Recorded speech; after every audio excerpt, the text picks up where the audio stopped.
ഇപ്പോൾ പ്രതിപക്ഷ നേതാവ് വി ഡി സതീശൻ സംസാരിക്കുകയാണ്. വിഴിഞ്ഞം പദ്ധതി യാഥാർത്ഥ്യമാക്കുമ്പോൾ അതിൽ ഉമ്മൻചാണ്ടിയുടെ പേര് പരാമർശിക്കാത്തതിലടക്കമുള്ള കോൺഗ്രസ് വിമർശനം അദ്ദേഹം ഉന്നയിക്കും. ഞങ്ങൾ ഈ സംസ്ഥാനത്തിന്റെ വികസന ചരിത്രത്തിലെ സുപ്രധാനമായ നാഴികക്കല്ലാവുന്ന ഈ പദ്ധതി യാഥാർത്ഥ്യമാകുന്ന ഈ ദിവസം ഞങ്ങൾ ഈ സംസ്ഥാനത്തെ ജനങ്ങളുമായി ആഹ്ലാദം പങ്കുവയ്ക്കുകയാണ്. കേരളത്തിലെ പ്രതിപക്ഷ രാഷ്ട്രീയ ചരിത്രത്തിലെ ഏറ്റവും സുപ്രധാനമായ ഒരു വഴിത്തിരിവ് കൂടിയാണ് ഈ തീരുമാനം എന്ന് പറയാൻ ഞാൻ ആഗ്രഹിക്കുന്നു. ഇത് ശ്രീ ബെന്നി ബെഹനാൻ എനിക്ക് മുൻപ് സംസാരിച്ചപ്പോൾ സൂചിപ്പിച്ചതുപോലെ ഇത് ഐക്യ ജനാധിപത്യ മുന്നണിയുടെ കുഞ്ഞാണ്. ഒരു സംശയവും വേണ്ട. 1991 ഇവിടെ അധികാരത്തിൽ വന്ന ശ്രീ കെ കരുണാകരന്റെ നേതൃത്വത്തിലുള്ള ഐക്യ ജനാധിപത്യ മുന്നണി മന്ത്രിസഭയാണ് ഇതിനുള്ള ചർച്ചകൾ ആരംഭിച്ചത്. അന്ന് തുറമുഖ മന്ത്രിയായിരുന്ന ശ്രീ എം വി രാഘവനാണ്, അദ്ദേഹത്തിനെയാണ് ശ്രീ കെ കരുണാകരൻ ചുമതലപ്പെടുത്തിയത്.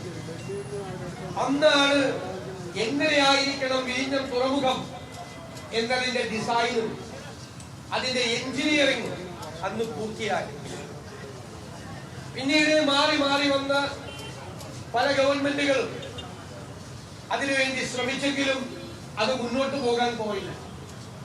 നിങ്ങൾ എല്ലാവരും അറിയേണ്ട ഒരു കാര്യം, 90കളുടെ തുടക്കത്തിൽ ശ്രീ കെ കരുണാകരനും ശ്രീ എം വി രാഘവനും ഇതിനുവേണ്ടി ശ്രമിക്കുമ്പോൾ കേരളത്തിലെ ഇന്നത്തെ ഭരണകക്ഷി, അതിന് നേതൃത്വം കൊടുക്കുന്ന CPM, അവരുടെ നിലപാട് വിഴിഞ്ഞം തുറമുഖം കൂടി സ്വകാര്യ മേഖലയ്ക്ക് തുറന്നു കൊടുക്കാൻ UDF പോകുന്നു എന്നുള്ള ആക്ഷേപമായിരുന്നു. പിന്നീട് അവർക്ക് തന്നെ ഇത് സ്വകാര്യ മേഖലയിലെ തുടങ്ങാൻ കഴിയുകയുള്ളൂ എന്നുള്ള യാഥാർത്ഥ്യത്തിലേക്ക് തിരിച്ചു വരാൻ വീണ്ടും ഒരു 2 പതിറ്റാണ്ട് കാലം കൂടി അവരെടുത്തു. എന്നിട്ടും ഇത് യാഥാർത്ഥ്യമായില്ല. ഒരിക്കലൊരു ചൈനീസ് കമ്പനി മുന്നോട്ട് വന്നു.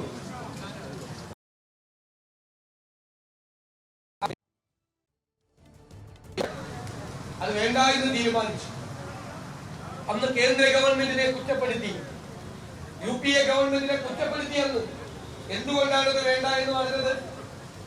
ഇന്ത്യയും ചൈനയും തമ്മിൽ സ്വരച്ചേർച്ചയില്ലായിരുന്ന ഒരു കാലഘട്ടത്തിൽ ഇന്ത്യക്ക് ചുറ്റുമുള്ള അയൽ രാജ്യങ്ങളുടെ തന്ത്രപ്രധാനമായ പോർട്ടുകൾ മുഴുവൻ ചൈന നിർമ്മിച്ചുകൊണ്ടിരിക്കുകയും സ്ട്രാറ്റജിക് ആയിട്ടുള്ള തന്ത്രപ്രധാനമായ സ്ഥലങ്ങൾ, പോർട്ടുകൾ ഉൾപ്പെടെ കൈയടക്കാൻ ശ്രമിക്കുകയും ചെയ്തപ്പോഴുണ്ടായ മിലിറ്ററി ഇന്റലിജൻസ് റിപ്പോർട്ടാണ് ഇന്ത്യയിൽ, കേരളത്തിൽ, ഈ അറേബ്യൻ സീയുടെ അറ്റത്ത് കിടക്കുന്ന, ഈ മുനമ്പിൽ കിടക്കുന്ന തിരുവനന്തപുരത്ത് വിഴിഞ്ഞത്ത് ആ ചൈനീസ് കമ്പനി വേണ്ട എന്ന തീരുമാനമെടുത്തു.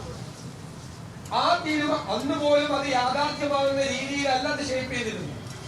പിന്നീടാണ് ശ്രീ ഉമ്മൻചാണ്ടിയുടെ നേതൃത്വത്തിലുള്ള ഐക്യ ജനാധിപത്യ മുന്നണി മന്ത്രിസഭ 2011 അധികാരത്തിൽ വന്നു.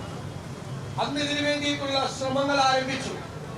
എല്ലാ തടസ്സങ്ങളെയും മാറ്റി നിരന്തരമായ പരിശ്രമം, കഠിനാധ്വാനം മുഖ്യമന്ത്രി ഉമ്മൻചാണ്ടിക്കുണ്ടായിരുന്നു. അദ്ദേഹത്തിന്റെ ആ നിശ്ചയദാർഢ്യമാണ് ഈ പദ്ധതി യാഥാർത്ഥ്യമാക്കാൻ കാരണം. അത് എതിർപ്പുകളായിരുന്നു, എല്ലാ കാര്യത്തിലും എതിർപ്പുകളായിരുന്നു. വിഴിഞ്ഞം പദ്ധതിയുമായി ബന്ധപ്പെട്ട് സംസാരിക്കുകയായിരുന്നു വി ഡി സതീശൻ, പ്രതിപക്ഷ നേതാവ്. വിഴിഞ്ഞം ഐക്യജനാധിപത്യ മുന്നണിയുടെ കുഞ്ഞാണ്. അന്ന് പദ്ധതിയുമായി ബന്ധപ്പെട്ട ചർച്ചകൾ തുടങ്ങുന്ന കാലഘട്ടത്തിൽ ആ പദ്ധതിക്ക് തുരങ്കം വയ്ക്കാൻ ശ്രമിച്ചവരാണ് CPM. അവരിപ്പോൾ ഇതിന്റെ ക്രെഡിറ്റ് ഏറ്റെടുക്കാൻ ശ്രമിക്കുന്നു എന്നതടക്കമുള്ള വിമർശനമാണ് പ്രതിപക്ഷ നേതാവ് വി ഡി സതീശൻ ഉന്നയിക്കുന്നത്.